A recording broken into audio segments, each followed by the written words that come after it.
All right, get straight into it.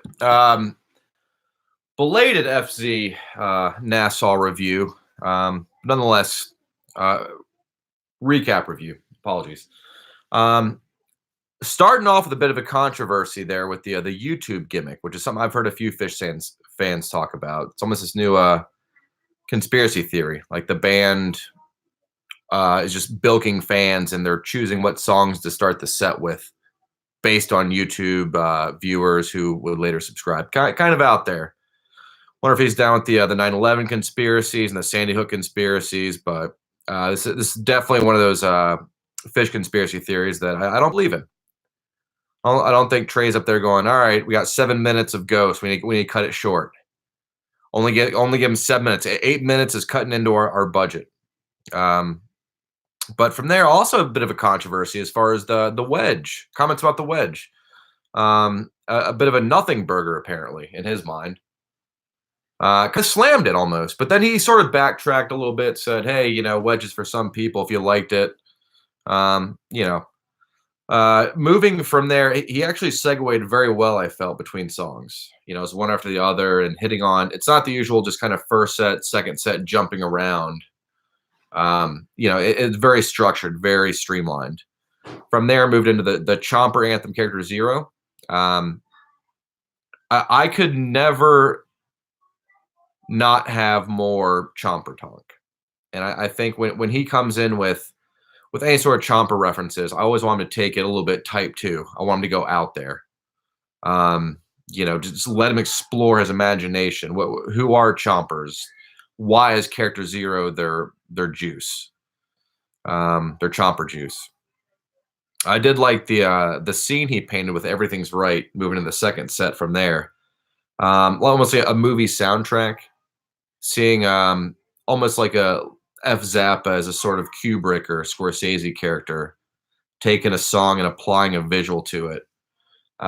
Can never go wrong when he takes just a simple song and applies it to something bigger. And that's what I felt he did right there with "Everything's Right."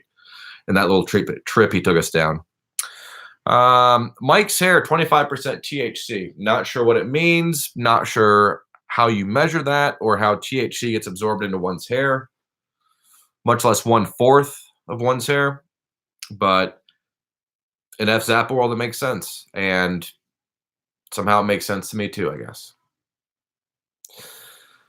The cities. I listened to the show, and the cities was kind of weird. The first half was definitely watching on the webcast, so there was some friction, some weird stuff going on with the Trey and Phish trying to make sense, and they laughed it all off. But that's one of those things that happens where you want to hear more of what he's got to say. And I felt like we were shorted a little bit there.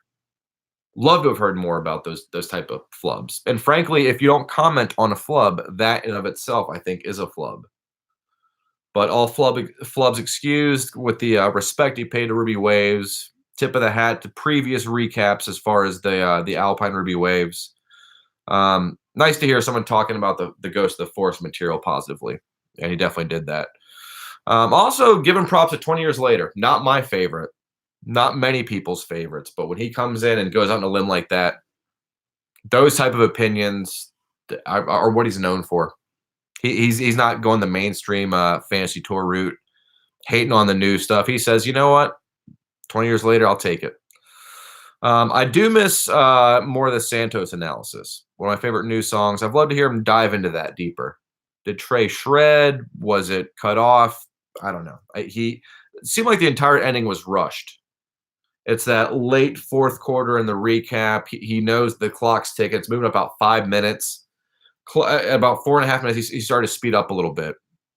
Threw in a little bit of a reprise for load management. One of my favorite references as of late. 2 shows in a row, we get a load management shout out.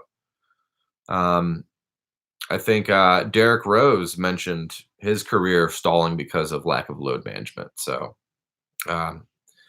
nice to hear him drop it in some fantasy references. Close it with the mandatory boom, but also a likes request, which is interesting because I actually never like his videos. I spend 16 to 18 hours of my day devoted to his channel and just going over the archives and just slow motion replays. And I've never once liked a video though. It's not my thing. But at the same time, I may have to get on board and start liking some in honor of the man at his own request.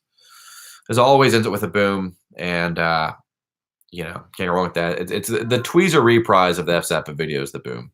All right, with that, I'll leave you with a boom. Little fun fact: these knuckles always step because I have to go to the end stream and eventually end, and right about now it should cut off. But there's the boom knucks. Okay, I think it's done.